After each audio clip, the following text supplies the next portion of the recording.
Doctor Yunus, তুই চরম বাটপার। আজকে তোকে তুই বলতে বাধ্য হলাম, তুই চরম বাটপার, চরম বাটপার।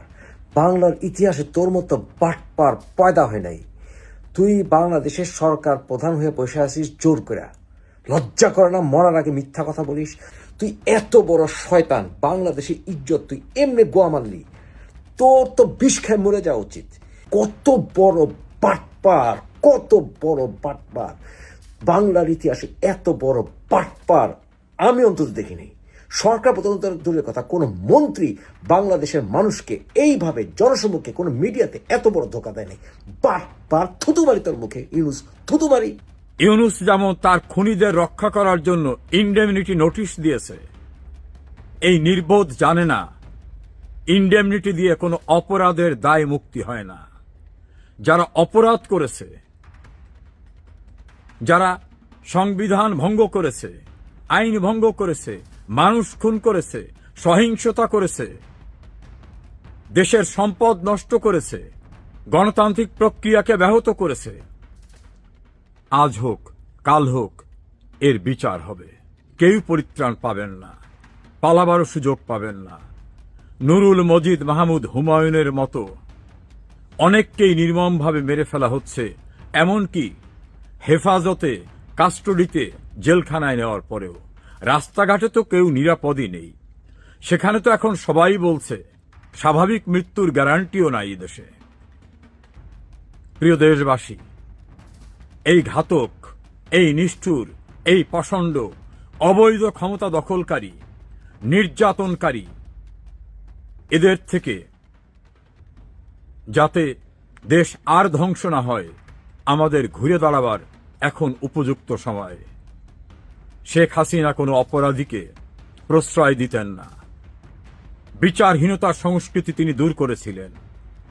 যারা খুন করে বলতো আমাদের কেউ কিছু করতে পারবে না, তাদের দাম্ভিকতা চূর্ণ করেছিলেন। আজ বাংলাদেশটা ধ্বংসের শেষ প্রান্তে। আমাদের ঘুরে দাঁড়াতেই হবে। আবার শেখ হাসিনার নেতৃত্বে উন্নয়নের অগ্রযাত্রা, আইনের শাসন এবং মানুষের কল্যাণে প্রয়োজনীয় সব পদক্ষেপ নিতে হবে। প্রতিদিন ঘুম থেকে উঠেই দুঃসংবাদ। আজ আপনাদের সঙ্গে কথা বলতে চাচ্ছি বাংলাদেশের একজন স্বনামখ্যাত মানুষের নির্মম মৃত্যু, নির্যাতন নিয়ে। অ্যাডভোকেট নুরুল মজিদ মাহমুদ হুমায়ুন একজন বীর মুক্তিযোদ্ধা, বাংলাদেশ সুপ্রিম কোর্টের একজন আইনজীবী, 5 বার জাতীয় সংসদের সদস্য ছিলেন, 2 বার মন্ত্রী ছিলেন। আমার এবং তার কর্মস্থল সুপ্রিম কোর্ট থাকায় পরিচয়, ঘনিষ্ঠতা, পরবর্তীতে মন্ত্রিসভার সদস্য হিসাবে খুব কাছের থেকে তাকে দেখার সুযোগ হয়েছে। এই মানুষটিকে কারা নির্যাতন, নির্দয় আচরণ এবং চিকিৎসাহীন অবস্থায় মৃত্যুর মুখে যাতে ঢলে পড়ে সেজন্য বর্বরোচিত আচরণ করা হয়েছে তার সঙ্গে। অত্যন্ত সম্ভ্রান্ত পরিবারে তার জন্ম। তার বাবাও আইনজীবী ছিলেন। এই নুরুল মজিদ মাহমুদ হুমায়ুন মুক্তিযুদ্ধের জন্য তিনি বার করতে এসে দেশে ফিরে গেছিলেন। ব্যারিস্টার হওয়ার স্বপ্ন ভঙ্গ করে তিনি চলে গেছিলেন দেশের স্বাধীনতা যুদ্ধে অংশ নিতে। এত জনপ্রিয় যে 5 বার তিনি জাতীয় সংসদের সদস্য হয়েছিলেন, 2 বার মন্ত্রী হয়েছিলেন। অত্যন্ত শান্ত প্রকৃতির মানুষ, সৌজন্যতা, সজ্জন সবকিছু তাকে ঘিরে পাওয়া যেত। কখন উচ্চ স্বরে কথা বলতেন না, কোনো দুর্নীতি, অনিয়ম তাকে স্পর্শ করতে পারত না। তার পারিবারিক বাড়ি বিশাল পরিসরের। এক কথায় বলা যেতে পারে কোনো দারিদ্রতা নিয়ে তিনি জন্ম নেননি এবং নিজের বিকশিত জীবনেও তার অন্যায় অবৈধভাবে অর্থ আয়ের কোনো প্রয়োজন ছিল না। সেই মানুষটিকে গ্রেপ্তার করা হলো 5 আগস্টের পরে। তার পরিবারের পক্ষ থেকে তার ছেলে জানালো, আত্মীয় স্বজনরা বলেছিল যে এই পরিস্থিতিতে সে কোথাও হাইড করবে কিনা, আত্মগোপনে যাবে কিনা। তিনি বলছেন না, আমি কোনো অন্যায় করিনি, আমি কেন গা ঢাকা দেব। তিনি গ্রেপ্তার হলেন। গ্রেপ্তার হওয়ার পরে বয়সের ভার, অন্যান্য কারণে এবং যেরকম লাইফ স্টাইলে তিনি অভ্যস্ত, যেভাবে জীবনযাপন করতে অভ্যস্ত, সেরকম সুযোগ ছিল না। তাছাড়া বিভিন্ন রোগ ছিল, তার চিকিৎসা দেওয়া হলো না। একটা পর্যায়ে যখন অবস্থার অবনতি ঘটল, বঙ্গবন্ধু মেডিকেলে নেওয়ার পরে সেখানে একজন ব্রিগেডিয়ার জেনারেল যিনি দায়িত্বপ্রাপ্ত, তার চাপে বঙ্গবন্ধু মেডিকেলে তাকে অ্যাডমিশনে না রেখে জেলখানায় ফেরত পাঠানো হলো। আবার জেলখানা থেকে সেখানে নেওয়া হয়, আবার নেওয়া হয়, আবার আনা হয়। আত্মীয় স্বজনরা বঙ্গবন্ধু মেডিকেলের কর্তৃপক্ষের কাছে যাওয়ার পরে তারা বলছে, আমাদের উপর চাপ আছে, ওনাকে ভর্তি করা যাবে না।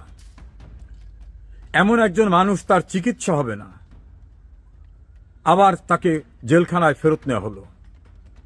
ভয়ঙ্কর অবস্থায় তাকে ঢাকা মেডিকেলে নেওয়া হলো এবং ফ্লোরে মেঝে তার থাকার ব্যবস্থা করা হলো। আর একজন পেশেন্ট, তার যে বেড, গণহারের যে বেড, সেই বেডটি দয়া করে তিনি ছেড়ে দিয়েছিলেন। সেই বেডের সঙ্গে তার হাতে হ্যান্ডকাপ লাগিয়ে রাখা হলো। মৃত্যুর পূর্ব মুহূর্তে তিনি যে হাত পা লড়াচড়া করবেন, সেই সুযোগটুকুও রাখেন নাই। তিনি মারা যাবার পরেও হ্যান্ডকাপ বদ্ধ অবস্থায় তাকে দেখা গেছে। অর্থাৎ মৃত লাশকেও ভয়, মরা দেহকেও ভয়।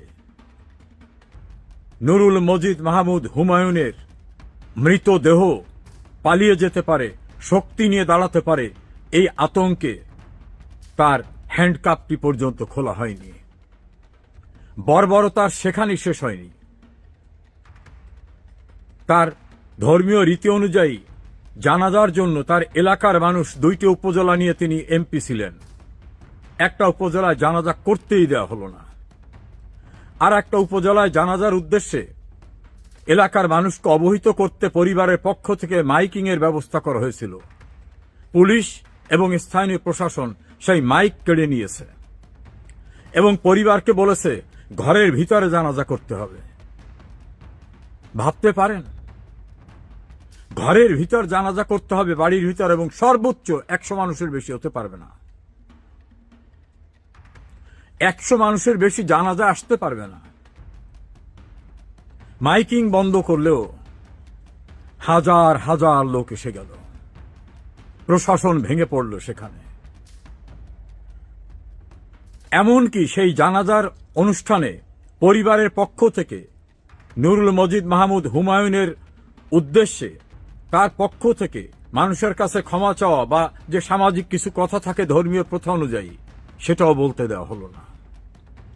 অসুস্থ অবস্থায় তার ছেলে দোয়া চাইবে, সেক্ষেত্রেও তাদের হুমকি দিয়ে বলা হয়েছে যদি ফেসবুকে বা কোথাও দোয়া চায় বা অন্য কোনো কিছু করে তাহলে পরিস্থিতি আরো খারাপ হবে।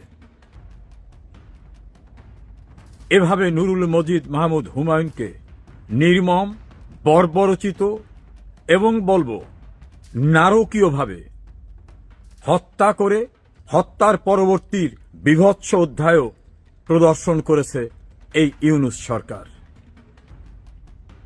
এই দেশটা স্বাধীন হয়েছে, সেখানে এই নুরুল মজিদ মাহমুদ হুমায়ুনের ভূমিকা ছিল। তিনি একজন বীর মুক্তিযোদ্ধা।